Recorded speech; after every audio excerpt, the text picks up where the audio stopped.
Assalamualaikum warahmatullahi wabarakatuh. Waalaikumsalam warahmatullahi wabarakatuh. Assalamualaikum warahmatullahi wabarakatuh. Waalaikumsalam. Alhamdulillah. Innal hamdalillah nahmaduhu wa nasta'inuhu wa nastaghfiruh wa na'udzu billahi min shururi anfusina wa min sayyi'ati a'malina. May yahdihillahu fala mudilla lahu wa may yudlil fala hadiya lahu. Asyhadu an la ilaha illallah wahdahu la syarikalah wa asyhadu anna Muhammadan abduhu wa rasuluhu la rasula wa la nabiyya ba'dah. Allahumma salli ala Muhammad wa ala ali Muhammad kama sallaita ala Ibrahim wa ala ali Ibrahim innaka Hamidum Majid. Alhamdulillah, Bapak Ibu yang dirahmati oleh Allah. Pagi ini kita ditakdirkan berkumpul dalam masjid yang mulia ini. Semoga kita digolongkan Allah orang-orang yang mencintai ilmu, orang-orang yang senantiasa haus dengan ilmu, yang dengan ilmu ini moga-moga kita digolongkan ahli surga tanpa merasakan neraka. Sebab orang yang menempuh jalan menuntut ilmu, Allah memudahkan jalannya menuju surga. Man arada dunya fa'alaihi bil ilmi, kata Rasulullah. Siapa yang menginginkan dunia, wajib cari ilmunya. Wa man aradal akhirah fa'alaihi bil ilmi. Wa man aradahuma fa'alaihi bil ilmi. Siapa yang menginginkan akhirat, dia juga wajib mencari ilmunya. Dan siapa yang menginginkan keduanya, sudah barang tentu dia harus mencari ilmunya. Dan hal-hal sepele mawon enten ilmu nih Bu nggih. Kita punya kipas angin rusak. Kalau ndak punya ilmu, kita hanya bisa terima bongkar. Hanya bisa terima bongkar, nggak bisa masang. Padahal ini sepele kipas angin. Apalagi kalau masalah yang jauh lebih besar, lebih serius dari. Masalah akhirat adalah sesuatu yang sangat serius. Jadi ketika kita sudah menguasai ilmunya, kemudian kita laksanakan, moga-moga kita selalu dibimbing Allah berada dalam jalan kebenaran. Amin Allahumma. Bapak Ibu yang dirahmati oleh Allah, hari ini atau pagi ini insya Allah kita belajar sama-sama, kula belajar, jenengan belajar, dan kita berlatih sama-sama untuk menghindari salah satu maksiat yang dia bukan kategori dosa kecil, dia bukan kategori dosa yang ringan, tapi dia dosa yang besar, yaitu suka mencela, suka mencaci maki atau melaknat. Ini bukan dosa kecil, tapi dosa besar. Orang yang suka melaknat, dia tidak bisa naik kelas, bukan kelas 1 naik kelas 2, betul. Tapi orang yang tidak bisa, orang yang suka melaknat, suka mencaci maki, suka cari aib, suka mencari-cari aib orang lain, dia akan mentok pada statusnya sebagai muslim. Tidak bisa naik kelas menjadi mukmin. Ini dua hal yang berbeda. Dulu ada orang Badui mengatakan, saya sudah beriman, saya ini mukmin. Lalu dibantah oleh Allah. Walakin aslamna. Kamu belum mukmin, tapi kamu masih muslim. Jadi mukmin itu tingkatannya di atas muslim. Mungkin ada tingkatan yang tinggi lagi mutakin, ada tingkatan yang tinggi lagi terus meningkat terus, dan termasuk salah satu yang paling tinggi az-zakirin, orang-orang yang suka berzikir. Orang-orang yang suka berzikir ini digolongkan Allah orang yang bersyukur, ahli syukur, dan ini golongan yang sangat langka. Maka kalau ada orang Islam, kalau penjenengan bermuhasabah, introspeksi, kok aku seneng mencela, suka mencaci maki orang, bahkan orang mati dicaci maki, sudah meninggal masih kita bicarakan keburukannya, maka kita belum naik kelas menjadi mukmin tapi masih muslim. Karena disebutkan oleh Rasulullah Shallallahu Alaihi Wasallam, orang mukmin itu adalah orang yang tidak suka melaknat dan mencela. Jadi kalau kita dapati kok aku senengannya mencaci maki orang, mencaci maki pihak lain, mencaci maki kelompok lain, jamaah lain, organisasi lain, bahkan orang sudah meninggal kita caci maki, bahkan hewan-hewan nggak salah kita caci maki, keadaan kita caci maki, maka kita nyun sewu belum naik kelas menjadi mukmin. Dan ini sangat kerugian besar buat kita. Bapak Ibu yang dirahmati oleh Allah, kita pasti sering mendengar peribahasa, kuman di seberang lautan tampak, tapi gajah di pelupuk mata nggak tampak. Kesalahan orang yang kecil itu ketoh terus, jeli mata kita. Tapi kesalahan kita yang besar itu malah kita nggak merasa, nggak melihat. Kalau kita didolimi orang ingat terus, tapi giliran kita yang mendolimi orang lali. Itu bawaannya manusia. Maka ini naudzubillah min dzalik kita hindari. Padahal Allah sudah menyatakan bahwa keadilan Allah itu bukan hanya meliputi antar manusia. Dijelaskan oleh Rasulullah SAW, keadilan Allah itu meliputi hewan-hewan. Ada hewan yang berlaku dolim kepada hewan yang lain, dia diadili oleh Allah. Disebutkan dalam hadis itu, besok di hari kiamat sebelum Allah menegakkan mizan kepada manusia, Allah menegakkan keadilan kepada antar hewan. Ada kambing yang nyeruduk kambing yang lain dan dia nggak bisa balas waktu di dunia karena dia nggak punya tanduk. Lalu di akhirat tanduknya dipindah oleh Allah. Tanduk pelaku tadi dipindah ke kambing korban. Kemudian dia disuruh balas. Itulah keadilannya Allah sampai sedetil itu. Bahkan ada orang wanita ahli ibadah, rajin sholat, rajin sedekah, tapi dia pernah menyiksa kucing, menyiksa hewan. Nyiksa kucing dikurung, Pak, mboten dikai maem, tidak dikasih makan, tidak dibiarkan bebas untuk mencari makan sendiri, dikurung sampai kemudian kucing ini meninggal. Maka dia dimasukkan ke neraka oleh Allah. Naudzubillah min dzalik. Ini menyiksa hewan saja, mendolimi hewan saja ada balasannya. Apalagi kita mendolimi manusia. Apalagi kedoliman itu sifatnya mencela. Apalagi mencela itu yang bukan hanya offline tapi online. Mencela yang online itu dosanya jauh lebih besar. Jauh lebih besar. Kenapa? Karena kita mencela online, masuk di grup nih, posting di grup. Mungkin ya kita sudah minta maaf. Oh maaf saya kemarin salah begini-begini.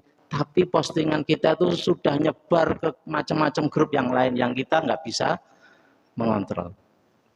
Satu kali ada orang memfitnah seorang syekh, lalu dia sadar dan minta maaf. Ya syekh, kemarin saya habis memfitnah jenengan. Saya minta maaf. Lalu syekh tadi memberi syarat. Baik, saya maafkan tapi ada syaratnya. Insya Allah saya laksanakan, syekh. Laksanakan.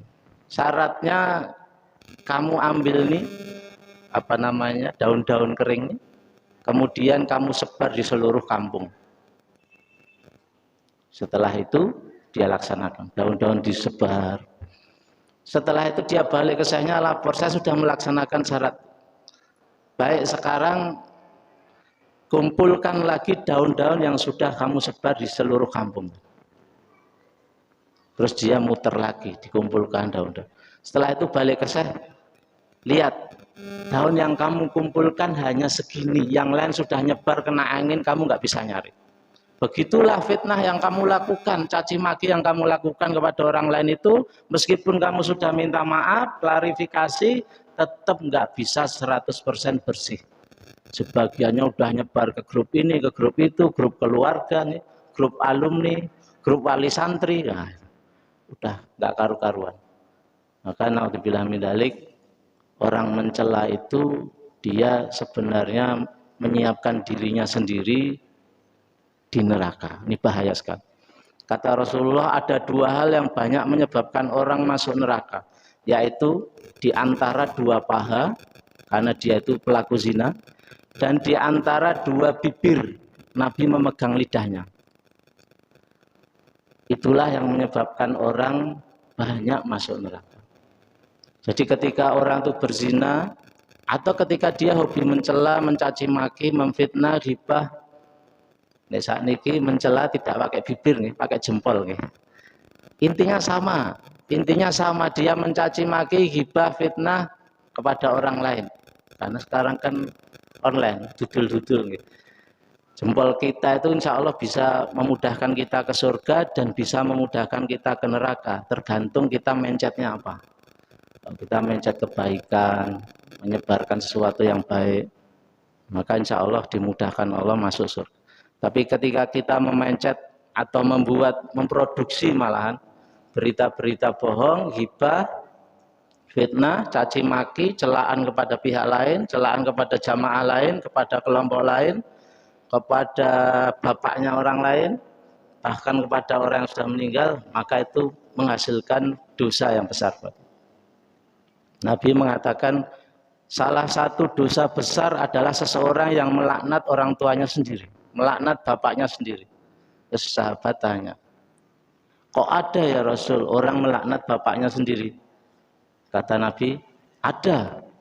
Yaitu ketika dia melaknat bapaknya orang lain, mencaci maki bapaknya orang lain, maka anaknya orang yang dia caci maki itu melaknat bapak kita. Itu sama dengan dia melaknat bapaknya sendiri. Jadi balasannya balik ke kita. Kita berbuat baik, kita dapat kebaikan, dapat pahala. Kita berbuat jelek, kita dapat dosa. Orang kalau mudah mencaci maki itu sebenarnya dia mendapatkan balasan, kadang-kadang juga sudah mendapatkan balasan di dunia. Ada orang suka mencaci maki, dia belanja buah ke pasar. Belanja buah ke pasar, dia lihat-lihat, ada orang jualan salak. Mbak niki salaknya sekilo piro? Dijawab sama mbaknya, sekilo sekawan doso bu. Kata ibunya, salak cili saupil-upil 40.000. Salak cili saupil-upil 40.000 larang men mbak. Dia enggak terima penjualnya. Ben salakku saupil-upil timbang sampean upile sak salak-salak. Dibalik genti, akhirnya dia akan jadi rugi. Orang mencaci maki orang lain balik kepada dirinya. Apa yang kita lempar ke dinding, balik ke kita seperti itu juga. Kita melempar kebaikan, dapat pahala. Melempar keburukan, dapat keburukan. Ini contoh yang sederhana sekali.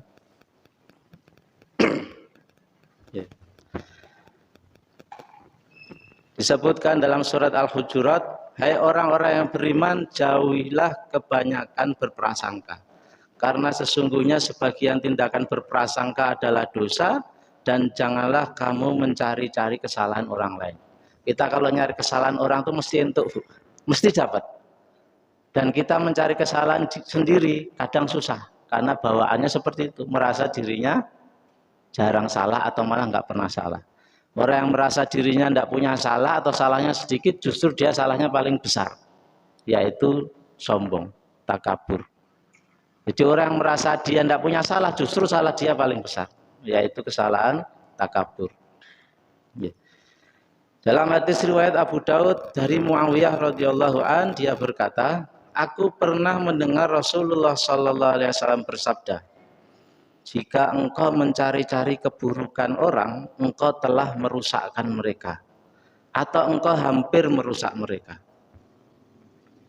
Dalam hadis riwayat Tirmidzi, dan barang siapa yang menutupi aib seorang muslim sewaktu di dunia, maka Allah menutupi aibnya di dunia dan akhirat.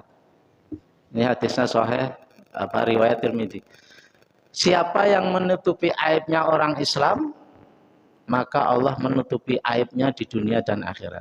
Tapi kalau dia justru membeberkan, mengungkapkan, mencela orang Islam yang lain, meskipun itu fakta, maka dia sesungguhnya membuka aibnya sendiri di dunia dan akhirat. Innaudzubillah min dzalik. Ini sesuatu yang serius yang harus kita hindari. Mencela seorang muslim merupakan kefasikan dan memeranginya merupakan kekafiran. Hadisnya riwayat Bukhari dan Muslim. Sementara di hadis yang lain dari Sabit bin Ad-Dhahak radhiyallahu an, dari Nabi Shallallahu alaihi wasallam, beliau bersabda, barang siapa bersumpah dengan selain agama Islam secara dusta, maka dia seperti apa yang dia katakan. Barang siapa membunuh dirinya dengan sesuatu, maka dia akan disiksa di neraka jahanam dengannya. Bunuh diri. Dan melaknat seorang mukmin seperti membunuhnya.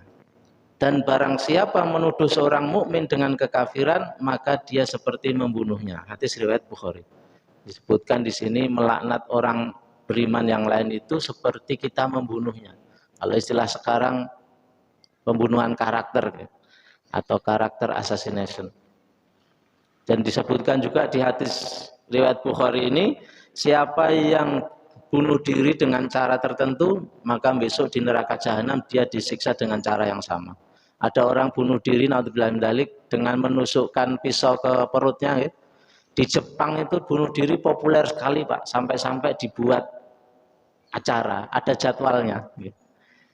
Daftar di tempat bunuh diri. Ada jadwalnya, nanti antrian jenengan tanggal sekian. Kan lucu nih, bunuh diri itu antri. Terus ada stand-stand konsultasi psikolog. Jadi pemerintah Jepang menyediakan konsultasi itu supaya nanti kalau ada yang mengurungkan niatnya untuk tidak jadi bunuh diri. Nah, di Jepang itu bunuh diri biasanya dengan menusukkan katana, pedang khas Jepang itu, pedangnya samurai, di perutnya sendiri. Istilahnya harakiri. Harakiri kok dereng mati, hara kanan. Jadi bunuh diri itu besok disiksa di neraka persis seperti dia ketika bunuh diri. Dia bunuh diri dengan cara menusukkan pedang di neraka jahanam, dia menusukkan pedang ke dirinya sendiri, mati dihidupkan lagi, begitu lagi dihidupkan lagi terus di neraka jahanam. Naudzubillah. Orang bunuh diri jatuh dari bukit, jatuh dari ketinggian, dia besok disiksa dengan cara seperti itu. Jadi Allah itu membalas orang seperti amalannya di dunia. Yang ini berbahaya sekali.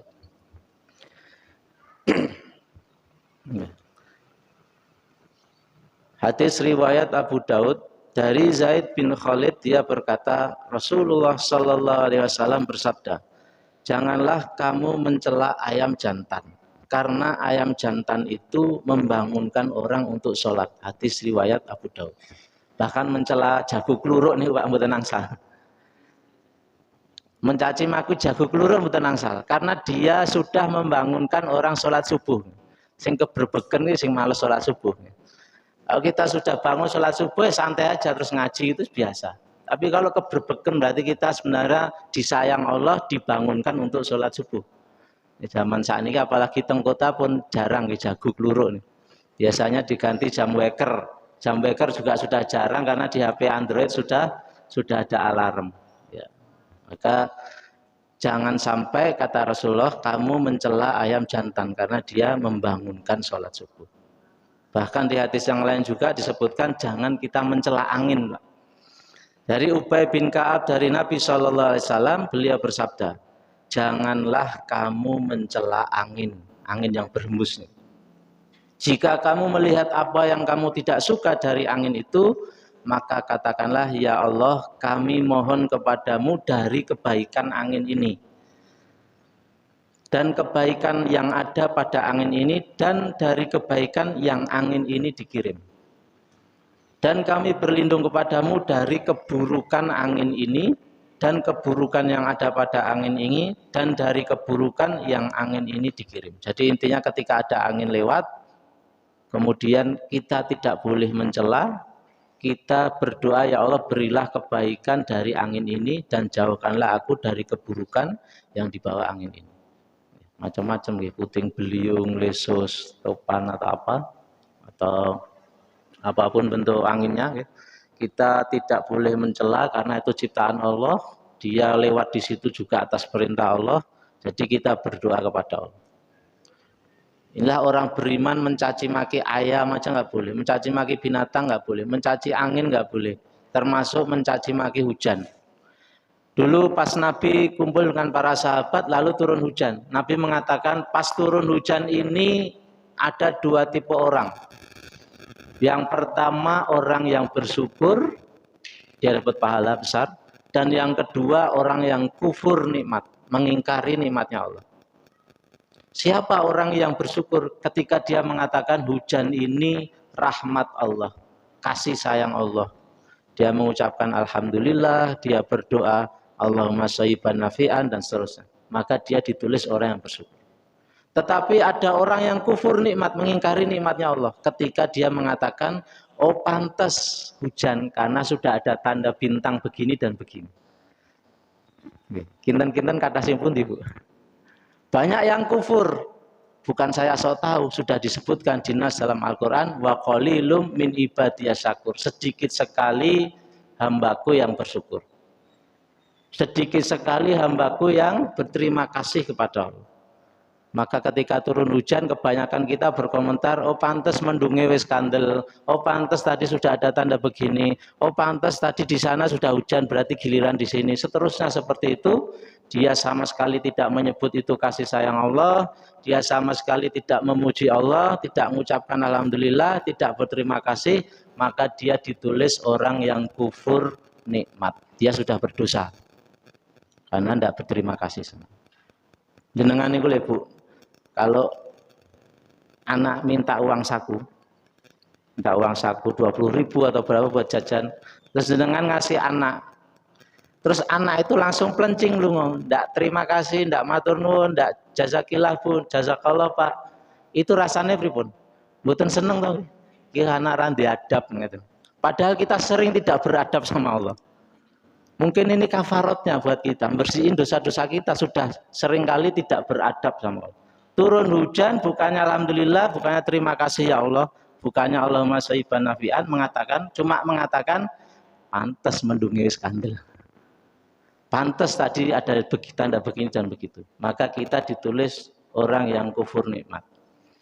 Tetapi di bawah itu ada orang yang lebih jelek dari orang yang kufur nikmat, yaitu orang yang mencaci maki Allah. Kapan? Ketika dia mencaci maki hujan. Kita sudah siap-siap dandan rapi ajeng jagong naik sepeda motor, tiba-tiba makbres, terus mulut kita, lisan kita dengan santainya mengucapkan wis meh mangkat ndak udan biarang, ndak udian barang. Itu kata-kata kita itu membuat kita ditulis oleh Allah orang yang mencaci maki Allah, dan itu dosanya lebih besar lagi daripada yang kufur nikmat tadi. Kan bawaannya kalau penjenengan mboten sadar nggih, padahal itu dosanya besar. Disebutkan dalam hadis qudsi, hambaku mencaci maki aku, kata Allah. Ketika dia mencaci maki masa, mencaci maki keadaan, mencaci maki ketentuan-ketentuan Allah, berarti dia mencaci maki Allah, dan itu dosanya lebih besar lagi daripada orang yang komentarnya oh pantes wis mendung kandel. Dia mencaci maki Allah. Makanya naudzubillah min dzalik, kita berlatih, jangan sampai lisan kita itu mendatangkan dosa besar yang terus menerus dengan hal-hal yang sepele yang kita nggak sadari. Maka kita latih, kalau berlatih dengan berlatih, kita sama-sama berlatih supaya digolongkan Allah orang yang bersyukur, bukan orang yang kufur nikmat atau malah orang yang mencaci maki Allah.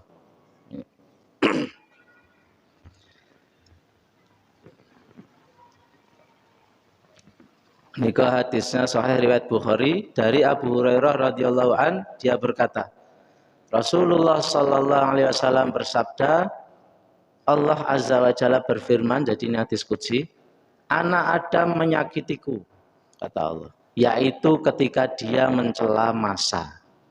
Padahal aku adalah masa, anak dahar, kata Allah, yaitu segala urusan di tanganku, aku membalikkan malam dan siang. Jadi kalau penjenengan mencaci maki hujan, mencaci maki cuaca ini kok panas mentok, mencaci maki angin, mencaci maki iklim, itu sudah mencaci maki Allah. Orang meskipun kita usahanya jualan intip, produksi intip, kalau hujan tidak perlu mencaci maki, meh jemur intip udan meneh gitu. Dikit-dikit udan, dikit-dikit udan, atau malah ada yang membuat nama udan ketek gitu. Itu jangan dipakai, itu mencaci maki Allah. Ketek kan istilah sesuatu yang buruk, sesuatu yang susah diatur, sesuatu yang tidak bisa diprediksi. Ketek itu monyet, itu hewan yang pecicilan, kelakuannya susah diatur, nggak bisa ditertibkan. Terus ada orang mencaci maki hujan yang tiba-tiba hujan terus berhenti itu loh. terus dia mencaci maki ini udan kethek, itu tidak boleh dipakai istilah itu. Dengan pakai istilah itu dengan sudah dosa besar dan tidak ada untungnya buat kita. Ucapkan saja alhamdulillah udan terang, alhamdulillah terang. Udan alhamdulillah sing dodol jahe laris. Terang panas alhamdulillah sing dodol es krim laris.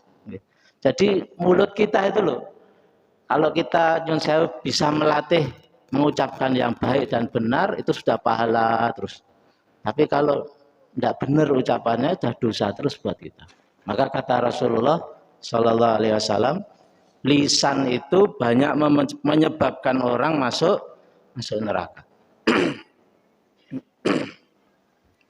Bismillah. Nyun sewu nggih.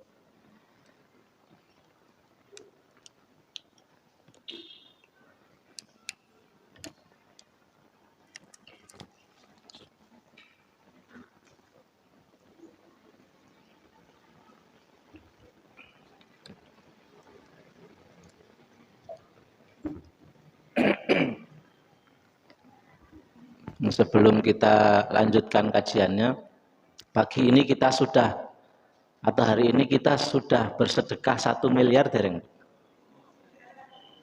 Sudah. Yang belum sedekah 1 miliar, ayo kita baca sama-sama sebuah zikir. Suatu zikir yang ketika kita baca itu 10 kali, disebutkan oleh Rasulullah, siapa yang baca ini 10 kali, pahalanya membebaskan 4 budak keturunan Nabi Ismail. 4 budak keturunan Nabi Ismail. Kalau 1 budak aja 300 juta, sudah lebih dari 1 miliar nih Pak, kita sedekah. Maka kita baca la ilaha illallah wahdahu la syarikalah. Monggo ditirukan la ilaha illallah wahdahu la syarikalah. Lahul mulku wa lahul hamdu wa huwa ala kulli syai'in qadir. Kita baca dengan penuh kerendahan hati, dengan penuh keyakinan akan ketauhidan ini, kita baca 10 kali. La ilaha illallah wahdahu la syarikalah, lahul mulku wa lahul hamdu wa huwa ala kulli syai'in qadir. La ilaha illallah wahdahu la syarikalah, lahul mulku wa lahul hamdu wa huwa ala kulli syai'in qadir. La ilaha illallah wahdahu la syarikalah, lahul mulku wa lahul hamdu wa huwa ala kulli syai'in qadir. La ilaha illallah wahdahu la syarikalah, lahul mulku wa lahul hamdu wa huwa ala kulli syai'in qadir. La ilaha illallah wahdahu la syarikalah, lahul mulku wa huwa ala kulli syai'in qadir. La ilaha illallah wahdahu la syarikalah, lahul mulku wa lahul hamdu wa huwa ala kulli syai'in qadir. La ilaha illallah wahdahu la syarikalah, lahul mulku wa lahul hamdu wa huwa ala kulli syai'in qadir. La ilaha illallah wahdahu la syarikalah, lahul mulku wa lahul hamdu wa huwa ala kulli syai'in qadir. La ilaha illallah wahdahu la syarikalah, lahul mulku wa lahul hamdu wa huwa ala kulli syai'in qadir. La ilaha illallah wahdahu la syarikalah, lahul mulku wa lahul hamdu wa huwa ala kulli syai'in qadir. La ilaha illallah wahdahu la syarikalah, lahul mulku wa lahul hamdu wa huwa ala kulli syai'in qadir.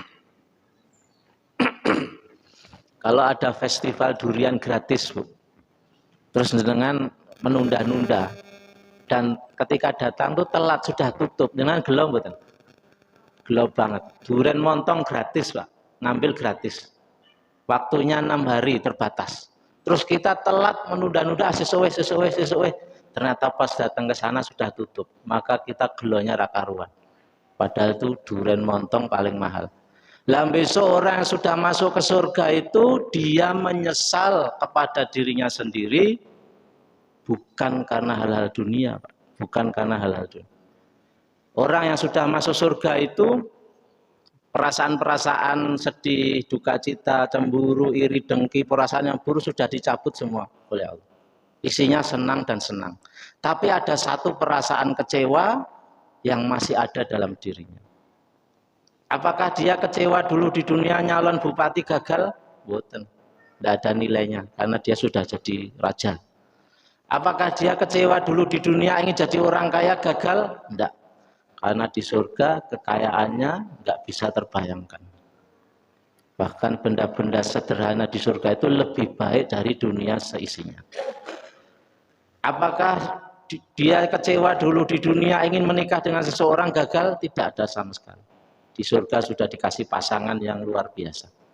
Jadi orang masuk surga itu dia kecewa kepada dirinya sendiri karena di dunia jarang berzikir. Padahal zikir itu gratis, praktis, pahalanya besar. Wala zikrullahi akbar, zikir itu pahalanya besar. Jadi dia kecewa kepada dirinya sendiri. Kok aku mbiyen ning donya kok jarang zikir. Malah akeh nyetel dangdutan, campur sari. Kemudian atau hal-hal yang enggak penting. Maka dia menyesal kepada dirinya sendiri. Disebutkan oleh Rasulullah zikir-zikir yang ini tadi, yang kita baca ini tadi, hadisnya sahih riwayat Bukhari, siapa yang baca 10 kali maka dia diberi pahala membebaskan 4 budak keturunan Nabi Ismail. Hanya dengan baca 10 kali, itu kan mudah sekali. Maka yang besok kita menyesal kok jarang dikirin apa. Maka di surga kita melihat teman-teman kita, ada yang surganya mirip-mirip dengan kita, standar. Tanya, kamu biyen jarang dikir ya? Iya. Kok tahu? Iya kan surganya mirip-mirip, standar. Karena dikirnya standar, bar sholat subhanallah 33. Itu sudah standar, semua orang melakukan. Sehingga surganya ya nyun sewu standar. Ketika dia melihat orang surganya jauh lebih indah, ada mainan ini, ada hiasan ini, ada pohon seperti ini, ada harta simpanan seperti ini, dia tanya. Karena dulu dia sering berzikir. Disebutkan oleh Nabi, orang yang suka berzikir, la haula wala quwata illa billah, kanzun min kunuzil jannah. Itu dibalas Allah dengan harta simpanan yang sangat indah di surga. Baca 1 dibalas. Baca sekian banyak kali dibalas semuanya oleh Allah.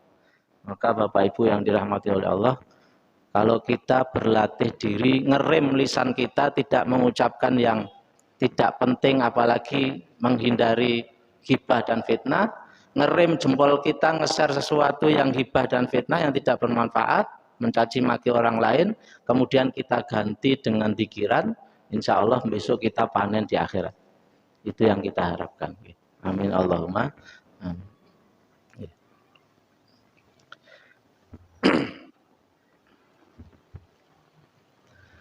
Kemudian saya ingin menyampaikan hadis riwayat Muslim dari Jabir bin Abdullah bahwa Rasulullah Shallallahu Alaihi Wasallam menemui Ummu Sa'ib atau Ummul Musayyab.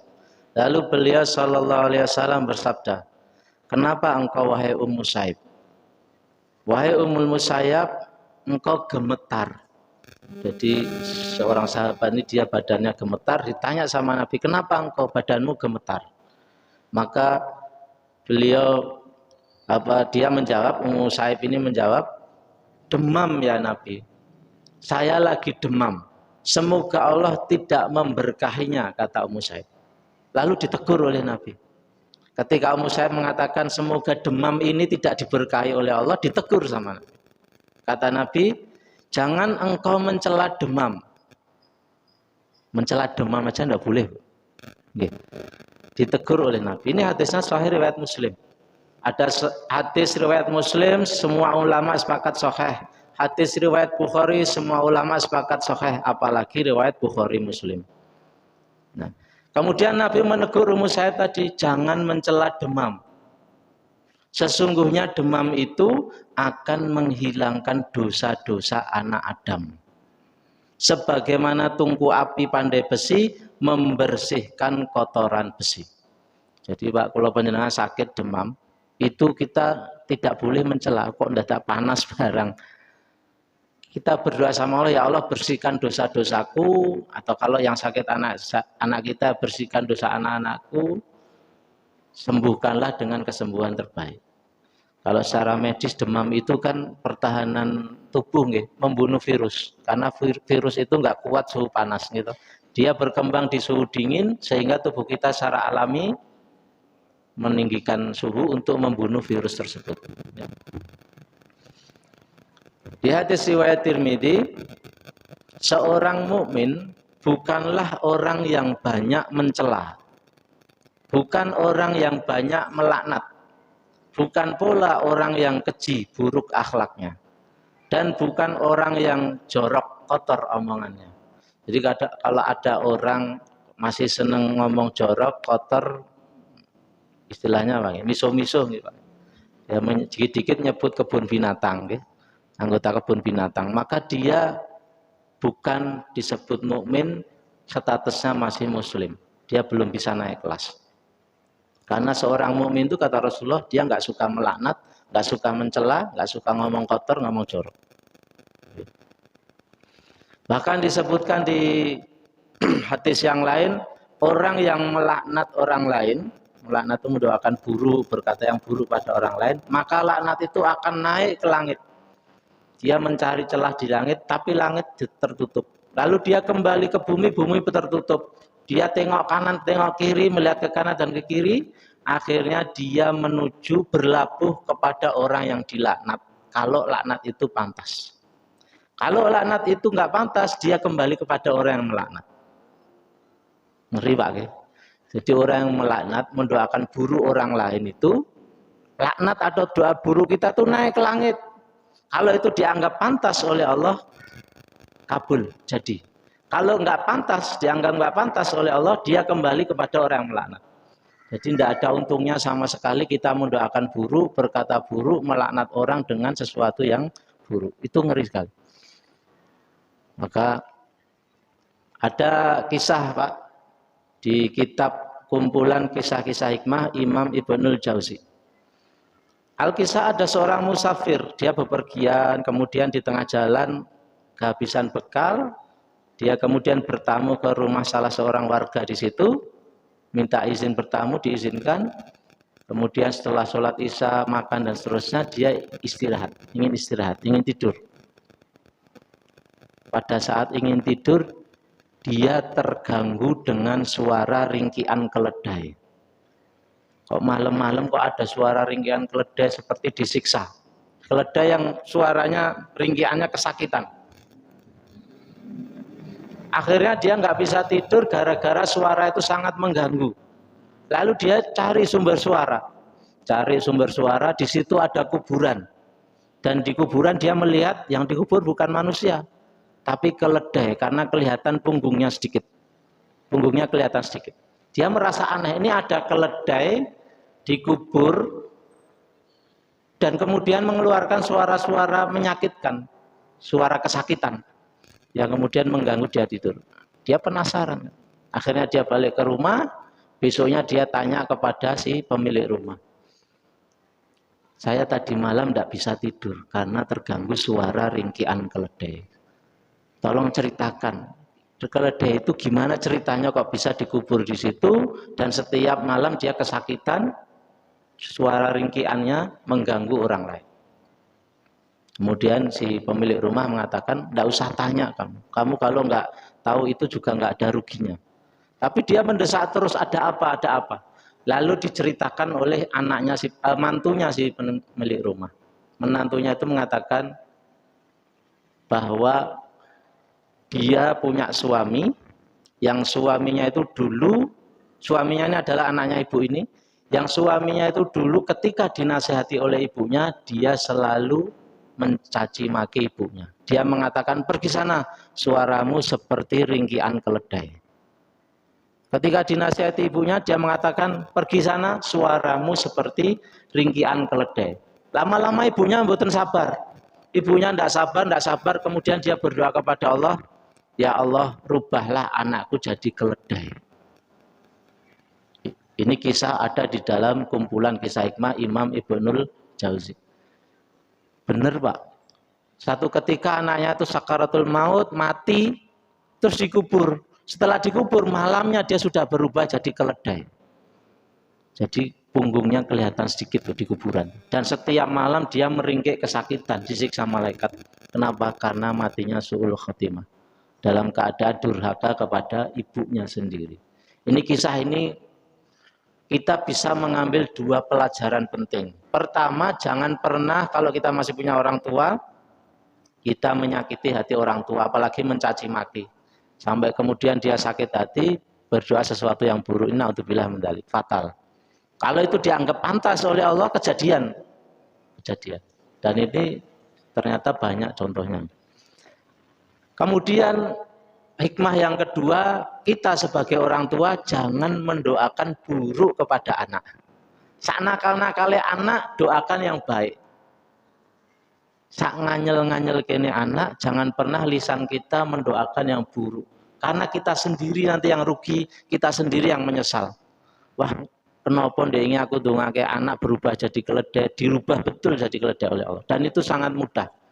Allah tinggal mengatakan kun fayakun. Dia menyesal, berarti dia gagal mendidik anak. Anaknya mati dalam keadaan su'ul khotimah, dalam keadaan buruk, bukan anak yang soleh atau solehah. Dia sendiri rugi, gagal mendidik anak, anaknya mati dalam keadaan buruk, dan dia tidak mendapatkan pahala mendidik anak yang soleh atau solehah. Dan dia sendiri juga terganggu, Pak, karena setiap malam kan suara ringkiannya itu kan mengganggu dia tidur. Maka ini pelajaran penting buat kita, jangan mencaci orang lain, apalagi orang tua, dan jangan mendoakan buruk orang lain, apalagi itu anak kita sendiri. Dulu ada anak nakal sekali, polanya rakaruan, tapi ibunya sabar dan berdoanya luar biasa. Ya Allah, jadikan anakku ini imam Masjidil Haram. Kemudian dikabulkan oleh Allah, namanya Imam Sudais. Ciliane nakal rakaruan. Ini kisahnya masyhur. Tapi ibunya sabarnya luar biasa, ketika nakal-nakalnya itu dia mendoakan, ya Allah, jadikanlah anak saya ini imam Masjidil Haram, dan dikabulkan oleh Allah. Maka lisan kita itu, Pak Bu, itu sangat berbahaya. Ketika digunakan untuk sesuatu yang baik, Allah kabulkan, kita dapat pahala. Kalau kita ngomong yang buruk, dikabulkan Allah, kita pun menyesal. Wong anak-anak kita sendiri. Maka kalau kita didolimi orang, itu kesempatan yang baik buat kita untuk sabar, supaya dosa-dosa kita dihapus oleh Allah. Dan kita tidak perlu mendoakan yang buruk, karena orang dolim ke kita itu sudah ditulis oleh Allah, balasannya sudah disiapkan oleh Allah. Tidak perlu lagi kita mendoakan yang buruk. Orang cerdas tidak perlu mendoakan yang buruk orang yang mendolimi kita. Kita ke masjid pakai sandal baru, bagus, mahal. Pas mau pulang ke masjid, kok sandal hilang. Tidak usah mendoakan yang buruk, Pak. Wong sandal hilangin tuh, tak dungake engko setruk. Tidak usah. Wong cuma kehilangan sandal kok melaknat orang lain kena setruk, enggak usah, bahaya. Kalau itu dianggap pantas oleh Allah, kena. Kalau enggak pantas, balik ke kita. Naudzubillah min dzalik. Ya ampun, tungake setruk. Tungake main ceret telung dino. Enggak lah, jangan mendoakan yang buruk. Kita kehilangan sandal, didolimi orang, diambil harta milik kita oleh orang lain, kita sabar, itu sudah menghapus dosa-dosa kita. Dan orang lain tuh yang dolim sudah disiapkan pahala, balasannya oleh Allah. Jadi ini orang cerdas. Bahkan Imam Ad-Dahabi, pengarang kitab Al-Kabair, dosa-dosa besar, itu mengatakan dosa besar yang ke-44 adalah orang yang suka melaknat dan mencela. Adalah orang yang suka melaknat dan menjelaskan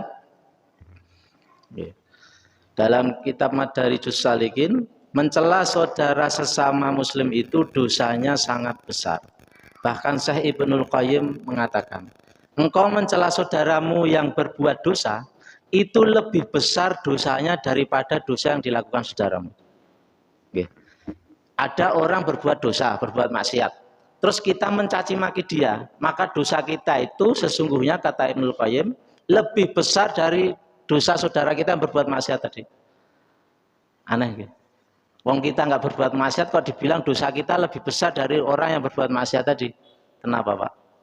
Karena kita sudah menjadi followernya iblis. Dengan kata-kata yang legendaris, ana khairum minhu, kata iblis. Aku lebih baik dari dia, kata iblis. Iblis ini diperintah tawaduk, rendah hati sama Allah, tidak mau, bantah. Malah mengatakan ana khairum minhu, aku lebih baik dari Adam. Jadi ketika kita mencaci maki orang yang berbuat maksiat, sesungguhnya kita sudah merasa kita lebih baik dari dia. Jadi kita sudah jadi followernya iblis tanpa sadar. Dan ternyata follower iblis itu banyak sekali, Pak. Itu mungkin lebih banyak dari followernya artis. Karena kita nggak sadar itu mengatakan ana khairum minhu, aku lebih baik dari dia. Karena aku lebih cantik, lebih kaya, lebih terkenal, lebih panjang gelarnya, lebih berpendidikan, lebih tinggi jabatannya. Apapun alasannya, ketika kita membatin dalam diri kita ana khairum minhu, aku lebih baik dari dia, maka kita sudah membangkang perintah Allah yang bernama tawadhu, bahkan kita menggantinya menjadi takabur. Tawadhu itu lawannya takabur. Tawadhu kita rendah hati, takabur kita merasa lebih baik, lebih hebat, lebih unggul dari pihak lain. Maka kemudian timbullah lisannya suka mencela. Dulu ada kisah, Pak, Bu. Sahabat bernama Ma'is bin Malik. Dia itu datang ke Rasulullah, ya Nabi, ya Rasulullah, saya habis melakukan zina, bersihkan saya ya Rasul, bersihkan saya. Nabi nggak nanggepi, alah ini mungkin orang lagi nggak sadar atau mabuk atau apa. Nabi nggak nanggepi, menghindar. Dia datang lagi begitu, terus akhirnya Nabi tanya, apa kamu sedang mabuk? Enggak. Apa kamu sadar? Ya saya sadar. Kemudian dia, kalau enggak ada saksi kan diganti sumpah 4 kali. Kemudian Nabi meneliti dulu, masih enggak langsung percaya begitu saja. Tanya ke sahabat-sahabat yang lain, apa Ma'is ini punya sakit jiwa? Apakah akalnya sehat? Enggak, dia orang sehat. Akalnya sehat, dia enggak mabuk, dia mengatakan dengan penuh kesadaran. Akhirnya kemudian dia dirajam oleh Nabi. Ditanam separuh badan, dipukuli batu sampai meninggal. Setelah itu dikubur, Bu. Setelah dikubur itu ada orang Madinah yang mencaci maki almarhum Ma'is bin Malik yang sudah bertobat. Dia mencaci maki begini-begini, kok berzina begini-begini. Orang yang mencaci maki Ma'is tadi ditegur oleh Rasulullah. Dimarahi oleh Nabi. Jangan kamu mencaci maki Ma'is. Dia ini sudah tobat, sudah dibersihkan dosanya. Bahkan ampunan Allah kepada Ma'is ini kalau dibagikan ke penduduk Madinah sudah mencukupi. Artinya Allah mengampuni dosanya. Betul dia berbuat maksiat, tapi dia sudah tobat, sudah melaksanakan pembersihan dosanya. Dia mati dalam keadaan sudah bersih dosa. Kemudian datang lagi seorang wanita. Besoknya datang lagi seorang wanita mengaku yang sama. Ya Nabi, bersihkan saya, bersihkan saya. Nabi enggak nanggepi. Dia mengaku berzina. Bersihkan saya, bersihkan saya. Nabi enggak nanggepi. Saya sudah berzina ya Nabi. Saya ini pasangannya Malik tadi. Dan saya hamil dari hasil zina. Lalu kata Nabi, tunggu sampai kamu melahirkan. Betul, setelah melahirkan dia datang lagi, ya Nabi, bersihkan dosa saya enggak ingin di akhirat sengsara. Kemudian kata Rasul, tunggu, susui dulu bayimu sampai disapih. Lalu dia menyusui bayinya sampai kemudian disapih, sampai kemudian dia bisa makan makanan sendiri. Dia dibawa oleh wanita tersebut ke Rasulullah, ya Nabi, ini bayi sudah bisa makan makanan sendiri. Sudah saya sapih. Dia sambil bawa makanan gitu. Membuktikan bahwa memang dia sudah bisa makan. Lalu dia ditanam separuh badan sampai dada dan dirajam sampai mati. Kemudian ketika ada orang mencaci maki dia, itu Khalid bin Walid ikut melempar batu. Ketika dia melempar batu, darahnya muncrat kena kepalanya Khalid. Lalu Khalid mencaci maki si perempuan ini. Terus Khalid dimarahi oleh Nabi, jangan kamu mencaci maki dia. Dia ini sudah tobat, sudah dibersihkan dosanya. Jadi mencaci maki orang yang bermaksiat saja kita tidak boleh, apalagi mencaci saudara sendiri yang hanya berbeda pendapat. Mencaci orang berbuat maksiat saja kita tidak boleh, Bu. Apalagi mencaci saudaranya sendiri yang hanya berbeda pendapat, dua-duanya punya dalil, hanya sudut pandang yang berbeda. Jadi kalau saya tanya ibu-ibu, ibu, telapak saya ini warnanya apa? Coklat atau enggak? Kalau saya tanya bapak-bapak, telapak saya warnanya apa, Pak? Putih. Mana yang betul, coklat atau putih? Dua-duanya betul, karena sudut pandangnya berbeda. Dan perbedaan pendapat itu sudah banyak sekali di zaman sahabat, zaman tabi'in. tapi rupa-rupanya zaman sekarang orang hanya berbeda pendapat sedikit saja sudah mencaci maki saudaranya sendiri. Naudzubillah min dzalik. Itu dia panen dosa. Apalagi caci makinya itu online. Online tidak bisa dihapus. Kadang di server ini sudah dihapus, muncul lagi di server yang lain. Terus sulit sekali. Maka naudzubillah min dzalik. Ketika kita berbeda pendapat dengan orang Islam yang lain, ikutilah sunnah Nabi dan para sahabat, bahwa Nabi dan para sahabat itu tidak suka mencela, melaknat, mencaci maki orang lain. Disebutkan dalam satu hadis, dulu kata sahabat kami pernah bepergian dengan Nabi, waktu itu bulan Ramadan, karena safar kan ada keringanan, bepergian boleh tidak berpuasa. Lalu ada sahabat yang tetap berpuasa dan ada sahabat yang tidak berpuasa. Karena safar jarak jauh, keringanan di bulan Ramadan dia boleh tidak berpuasa. Orang yang berpuasa dia tidak mencaci orang yang tidak berpuasa. Apalagi orang yang tidak berpuasa dia juga tidak mencaci orang yang berpuasa. Jadi saling menghormati satu sama lain. Saling menghormati satu sama lain. Dulu ada lagi kisah, ada dua sahabat sedang safar. Di perjalanan dia tidak dapat air padahal sudah masuk waktu asar. Mereka takut kehabisan waktu asar, kemudian keduanya tayamum lalu sholat asar. Setelah itu melanjutkan perjalanan pulang ke Madinah. Pas perjalanan ketemu air, Pak. Ketemu air ini terjadilah perbedaan pendapat. Yang satu mengatakan, awake dhewe kan ketemu banyu, ayo wudu dan sholat lagi. Yang satu lagi mengatakan tidak, tadi kan kita sudah sholat. Dan tadi pas kita sholat, tidak ada air. Ya kita pakai tayamum. Ya sudah, kita nggak usah sholat lagi, kata yang satu. Akhirnya singkat cerita terjadilah perbedaan sikap tadi. Yang satu tidak mau sholat lagi karena tadi merasa sudah sholat dengan tayamum. Yang satu lagi dia wudhu karena dapat air dan sholat asar lagi. Terus sampai ke Madinah, disampaikan ke Nabi, ya Nabi tadi kami begini. Apa jawab Rasulullah Shallallahu Alaihi Wasallam? Kamu yang sholatnya satu kali, kamu sesuai sunnah. Dan kamu yang sholatnya 2 kali, kamu dapat 2 pahala. Tidak ada yang disalahkan sama Rasul. Dua-duanya ada dasarnya yang bisa diterima oleh akal. Dan ada perbedaan pendapat banyak sekali, Bu. Ketika kita wudhu itu, imam-imam sudah banyak berbeda. Perintahnya di Quran, wamsahu biru'usikum, pas kita wudhu, usaplah kepala, basuh kepala. Ada Imam Malik mengatakan basuh kepala itu ya sampai belakang, menurut Imam Malik.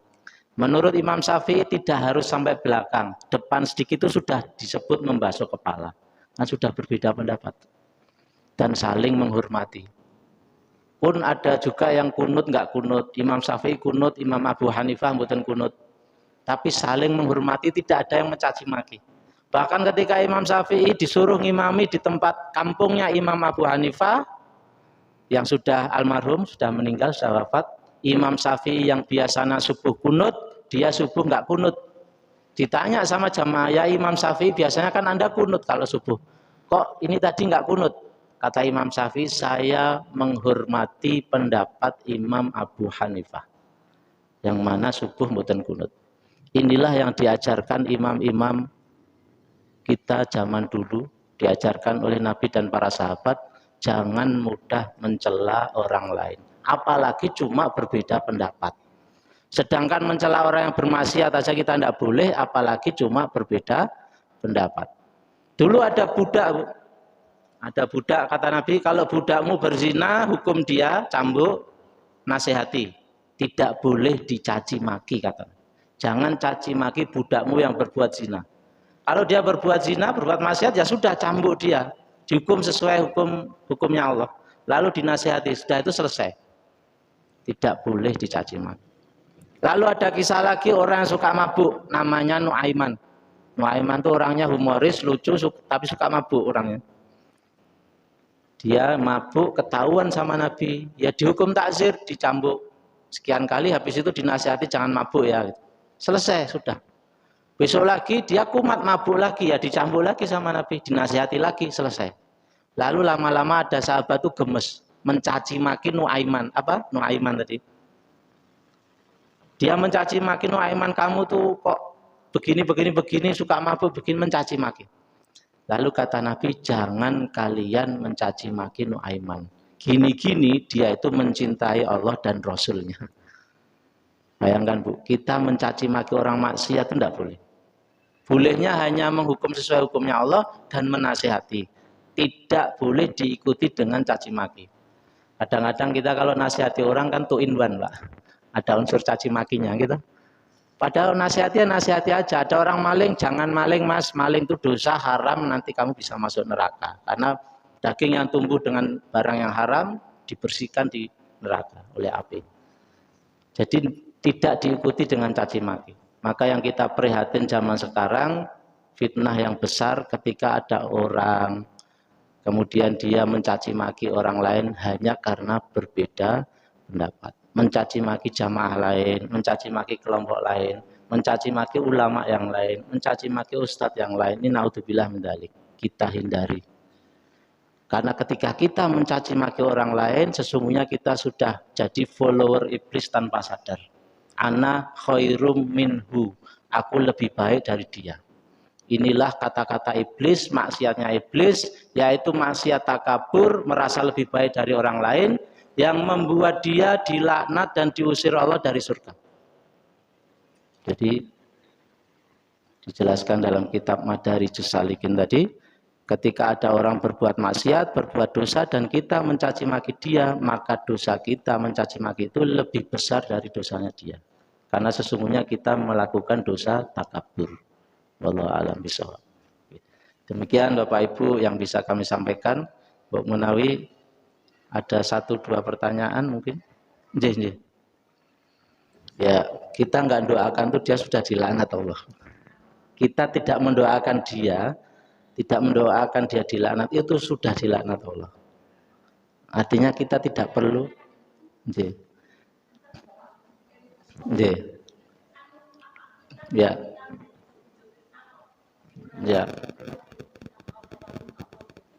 Betul Bu. Kita marah karena kita marah itu bagus menunjukkan kita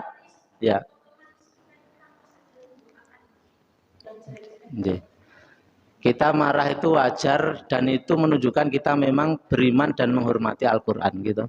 Tapi dulu pernah juga kejadian. Saat ini kula jawab riyen nggih Bu.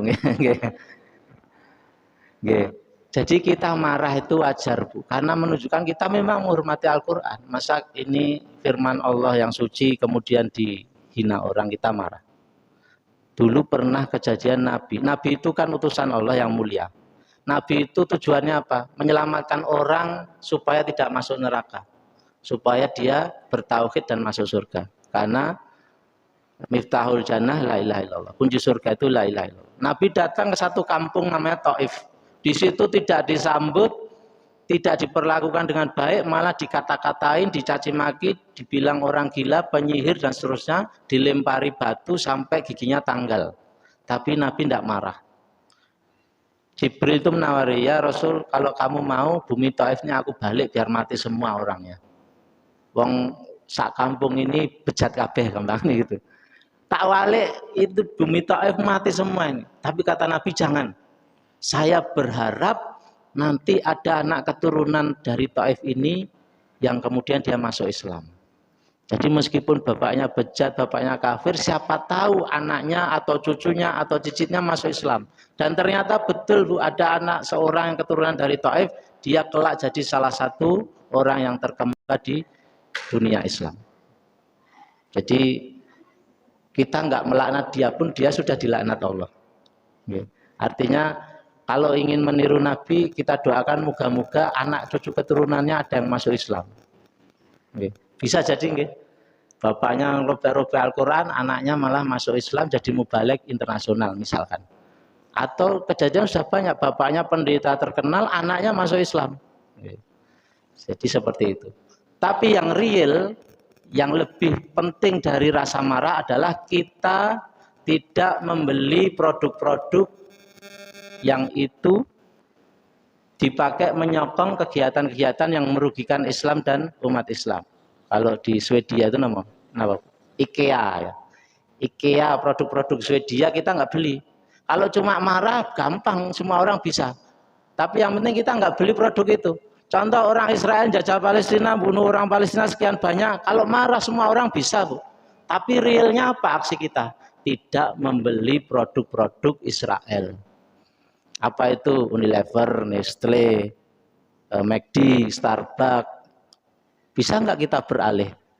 Kalau mau mudah, karena produk itu merek lain pun banyak. Tapi kalau nggak mau ya alasannya macam-macam. Kulino nganggo Unilever misalnya. Nah itu dosa-dosa kita yang rugi. Nanti lain kali kita akan bahas tentang itu, tapi hari ini kita khusus tentang mencela mawon.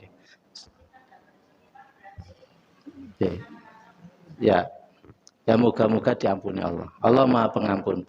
Ini saya tutup dengan hadis riwayat Muslim dan Quran surat An-Najm 32. Maka janganlah kamu merasa dirimu suci. Allah yang paling tahu siapa orang yang bertakwa. An-Najm 32. Fala tuzaku anfusakum wa a'lamu bimanit taqwa.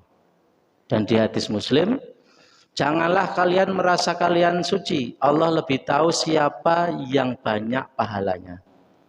La tuzaku anfusakum Allahu a'lamu bi ahlil birri minkum. Kalaupun kita lebih sering ke masjid dibanding orang lain, kita tidak boleh memandang dia lebih rendah dari kita. Mungkin benar Pak pahala jenengan ke masjid itu lebih banyak dari dia karena dia jarang ke masjid. Tapi bisa jadi dia punya amalan-amalan lain yang kalau di total amalan dia itu ternyata lebih banyak dari amal kita. Dan kita nggak tahu. Maka sudah dinas oleh Allah, fala tuzaku anfusakum huwa a'lamu bimanit taqwa. Jangan kalian merasa suci, hanya Allah yang tahu siapa yang lebih bertakwa. An-Najm 32. Diperkuat lagi oleh hadis riwayat Muslim, la tuzaku anfusakum, jangan kalian merasa suci, Allahu a'lamu bi ahlil birri minkum. Hanya Allah yang tahu siapa yang lebih banyak kebaikannya. Demikian Bapak Ibu yang bisa kami sampaikan, karena waktunya sudah jam 8 lebih. Moga-moga pagi ini kita mendapat ilmu, tambahan ilmu oleh Allah, mendapat hikmah, dan kita bisa berlatih mengerem lisan kita untuk tidak mudah mencaci maki orang lain, apalagi cuma karena berbeda pendapat. Demikian yang bisa kami sampaikan. Billahi taufiq wal hidayah. Assalamualaikum warahmatullahi wabarakatuh.